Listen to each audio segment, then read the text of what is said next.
The views and opinions expressed on this program are those of the guests appearing on the program and do not necessarily reflect the views and opinions of 8 News Now or Nexstar Media Group. Standing up for justice, that's Kamala Harris. Tonight on Politics Now, Senator Catherine Cortez Masto and other Democrats formally elect Kamala Harris. What role Nevada played in the Democratic National Convention? Plus, that's why grocery prices are 20% higher. That's why gasoline prices are 50% higher. And RNC Chair Michael Whatley makes the case against a Harris-Walz ticket.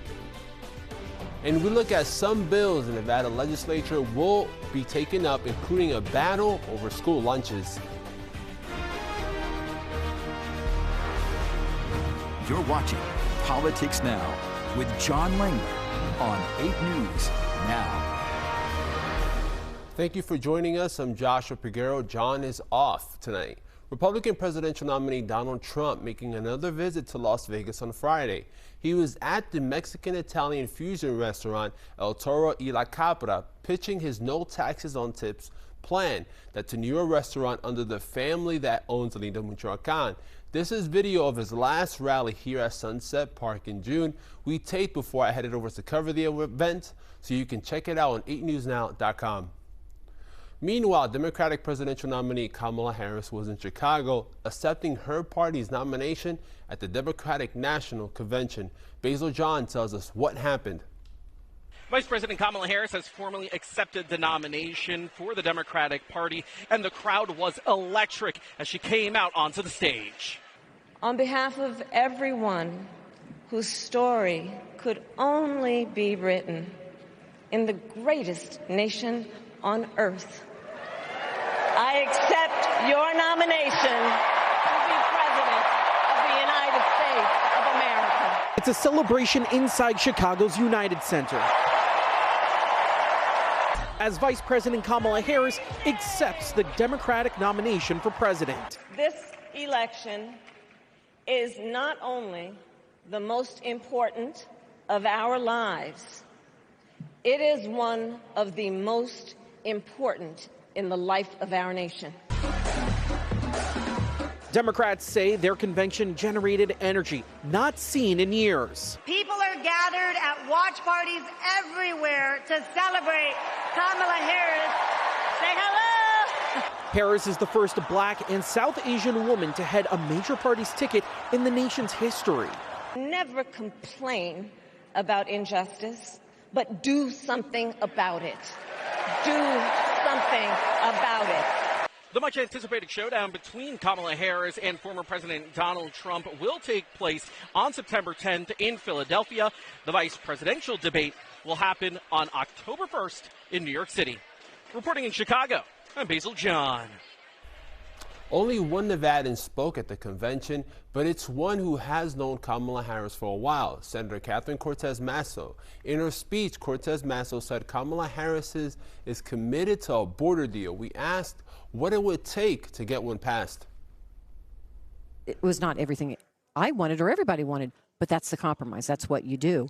And at the eve of the votes on this, where we thought we had bipartisan support to get it done, Donald Trump basically killed it. Well, publicly told the Republicans not to support it because he wanted the chaos at the border. He wanted to be able to campaign for against. Campaigning, right? Yeah, that's right. That's the line right. that we've heard then. So let me ask this. If Harris and Walz win, do you think that exact same bill, without changing a word, would then pass the next Senate? I don't know. The only thing I can tell you is there's several votes already on it to support it. We have to get the Republicans to support it at the end of the day. She also said that Donald Trump was bluffing with his...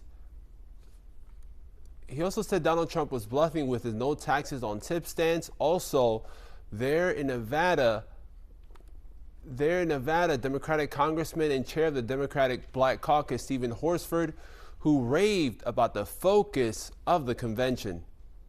It's about how we uplift families from housing and housing affordability to child care, to health care, to protecting Medicare and Social Security. These are the issues that the majority of people in Nevada care about and the issues that resonate all across the country. The Congressman Stephen Horford was not given a speaking role in prime time. He did speak during some of the morning meetings. While Democrats were celebrating in Chicago, John Langler talked with RNC Chair Michael Whatley about the election, their focus in down ballot races in Nevada. Talk about the Republican side, the effort to try and sort of combat the show that's going on in Chicago right now on a national level and on some of the sort of more statewide races. Sure. Well, what we want to do is go out and talk directly to the American people. And so you're going to have a very steady diet of President Trump. Yesterday, he was in Pennsylvania. Today, he's in Michigan. Tomorrow, he's going to be in North Carolina. He'll be out in Nevada and Arizona later in the week.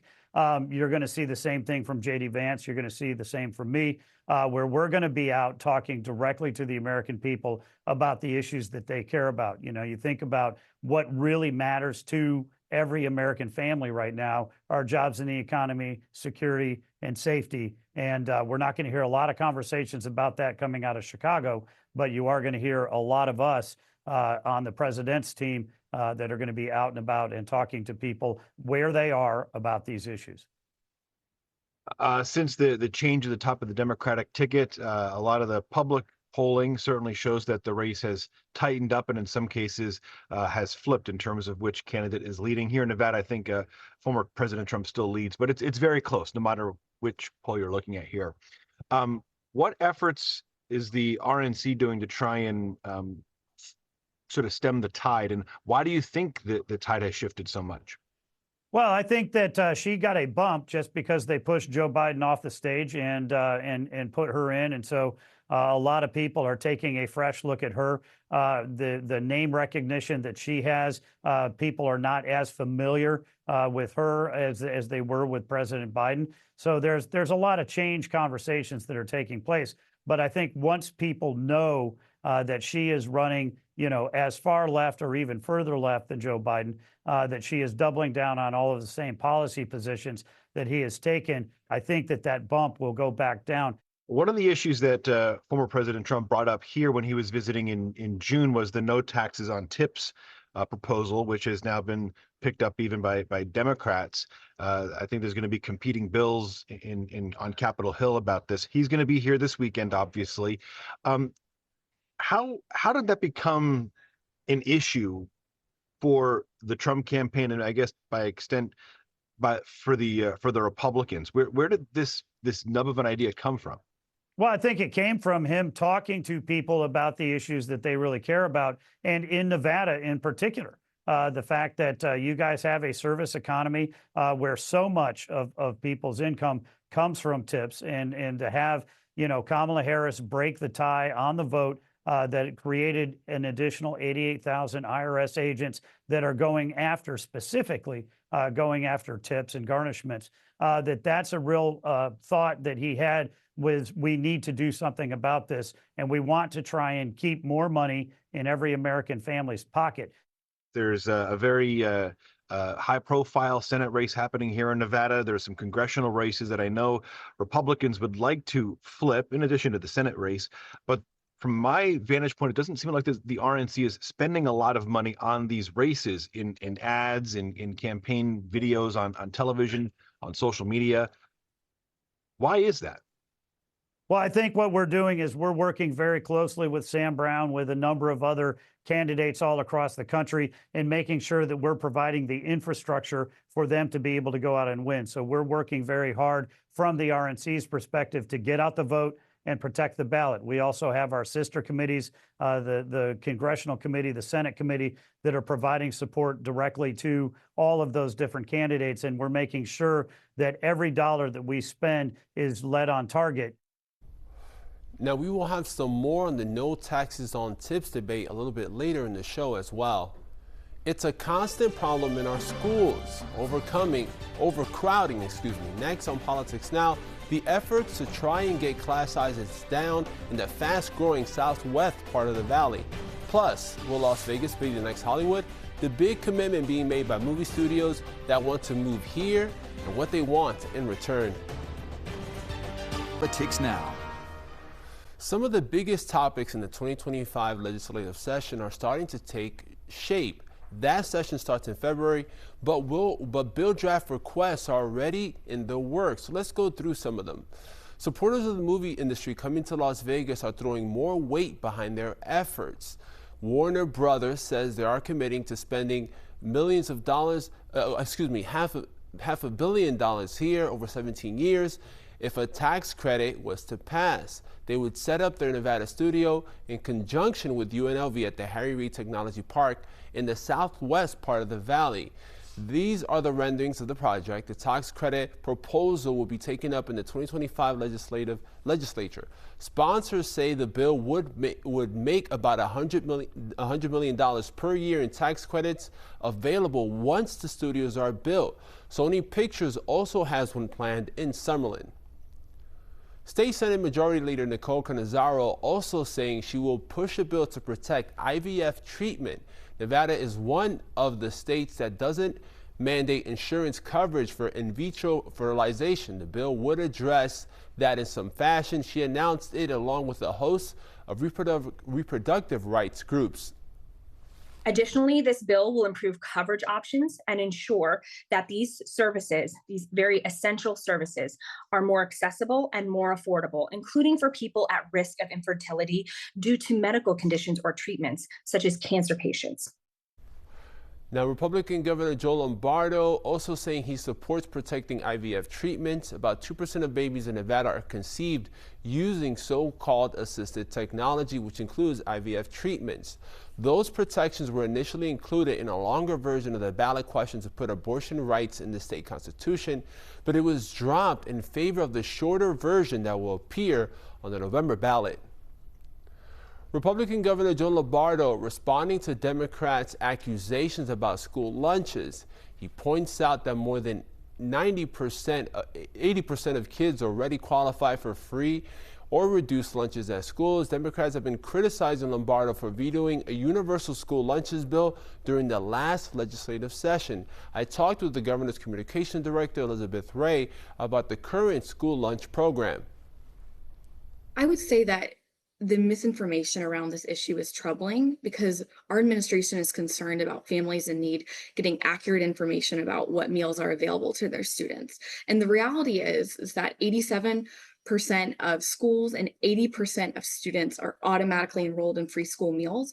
And if you're not in one of the programs that's automatically enrolled, you can easily enroll online through your district or you're directly certified through your federal benefits program. What's important is making sure that Nevada families have up-to-date information and that their student is getting the benefits they deserve and that they're entitled to. Now you have Senator Cannizzaro hinting that she's planning to reintroduce the bill again. Any comment you want to offer that? Right.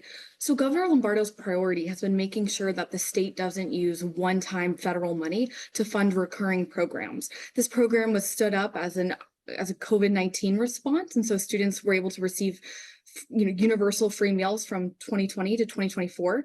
And now, as the state transitions back into post-pandemic operations and reverts to normal pre-pandemic operations, we think it's important that we go back to making sure that the state's money is going towards students with demonstrated need. So Governor Lombardo is confident that the students in need are going to be taken care of with the existing programs in place. Now, the Clark County School District will ask for two bills in February. One will address teacher recruitment programs. The other would change a bullying law. Right now, the victim is also transferred to another school. It would make that only apply to the person who committed the bullying. The Southwest Valley is considered one of the fastest growing areas in Clark County, with several high schools jam-packed with students. So how are they dealing with the overcrowding? I went over there to get details on two new schools scheduled to open in the next few years. This empty lot in the southwest part of the valley is currently just dirt and rocks, but CCSD is looking to build the Innovation Academy here that parents tell me isn't coming soon enough. One of those parents is Hani Spadora. Her daughter is a junior at Desert Oasis High School. We're just, one weekend, and look how bad it is. Spadora is a real estate agent in the Southwest Valley and says she saw the writing on the wall. What's happening now that we have just too many homes and not enough either businesses and not enough, of course, school or medical care or anything like that. CCSD is building 2 magnet schools in this area to ease the overcrowding at both Desert Oasis and Sierra Vista high schools. Desert Oasis has 613 more students than its capacity, Sierra Vista 631. That isn't a surprise to Spadora. It's common sense. Like, you don't have to be, a super, educated, smart person to figure out that it's too many people. Where are you going to put all these kids? South Korea and Technical Academy near Star and Gillespie will open in the summer of 2025 and is expected to provide relief to Desert Oasis. Innovation Academy High School near Buffalo and Cactus is scheduled to open August of 2028. District officials say Innovation's curriculum will be forward-looking. So we were really trying to research some options to prepare students for jobs that don't yet exist. So this new school gives us the opportunity to do that with the Innovation Academy. Now, the district's own trend data projects that the families moving into that part of the valley aren't having as many kids, which will impact enrollment in the future. I reached out to the Clark County School District for comment, and so far we haven't received a response. And a story I've been following closely, a state agency finds that Eagle Charter School broke several laws when it failed to pay back $800,000 in taxpayer funds. The school on Sahara near Eastern was shut down. This was due to inflated enrollment numbers Eagle submitted to the state. Instead of returning the money, Eagle spent it. Now the charter school authorities are in the process of seizing their funds and trying to get the money back. We've heard a lot about no taxes on tips. Next, we talk to a UNLV tax professor about the proposal and how it would work. You're watching Politics Now.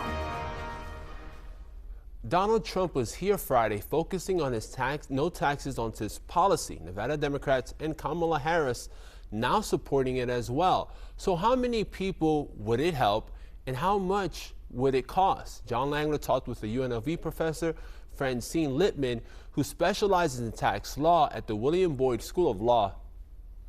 All income is taxed unless it's expressly excluded by Congress. Tips have never been expressly excluded from taxation by Congress. And you pointed to the issue, and that is cash, right? It's pretty hard to trace cash. And as we all know, giving somebody $1 or $20, it's increased over time just because of inflation. Somebody puts that in their pocket, it's hard to track. But and it's a bigger issue for Las Vegas compared to pretty much almost any city because we are so cash-based. That probably is less so just because our economy has gone more to credit, but we really are cash-based. This proposal, which I acknowledge that it's been thrown out, but there's only been, I think, one piece of legislation in Capitol Hill. I think the Democrats are working on one as well. But so maybe we're lacking a little bit in details on if this even would happen, what it would look like. But from a tax law standpoint, how could you conceivably not tax tips? Is this just a matter of getting rid of that compliance thing you're talking about, or is there a whole nother layer that needs to get laid on the workers who earn tips? So on its face, it sounds easy, right? But it's a slippery slope because whenever you open an exclusion, everybody wants to fall into that.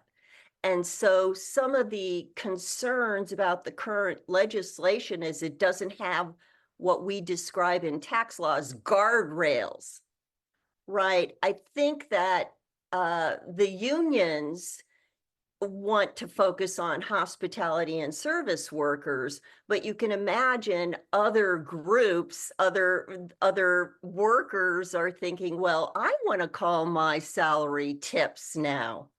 And so it's interesting because I've seen some numbers that the amount of revenue that would be lost purely from service and hospitality workers not taxing tips, I saw a number about $40 billion a year.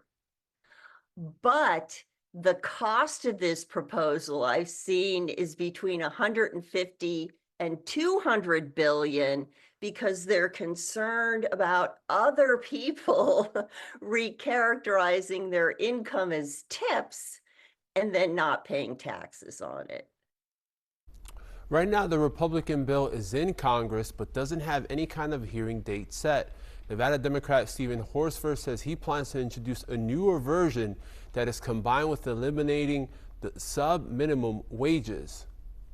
Utah is suing over federal land in their state, and the end result could impact Nevada. The federal government controls about 70% of the land in Utah. Nevada has the highest percentage, with about 80% of our land federally controlled. About half the land is national parks, conservation areas, things like that. The other half is unappropriated land. Utah is asking the Supreme Court of the United States to weigh in if the federal government can just hold on to the unappropriated land in their state's borders indefinitely, or if they should turn it over to the state. Their lawsuit points out that states like Connecticut and Rhode Island have less than 1% of federal lands. The Center for Western Resources and Environmental Group says Utah agreed a long time ago to let Congress and only Congress dispose of federal lands. Politics Now will be right back. Welcome back to Politics Now. Clark County is sending signature update forms to many voters. It will be matched to the one you use at the poll or on your mail-in ballot. The county says it wants to ensure it has the most updated signatures on file. It's a voluntary request, so if you're happy with the one you have, you don't need to update it. Thank you for watching Politics Now. You can stay up to date on 8newsnow.com.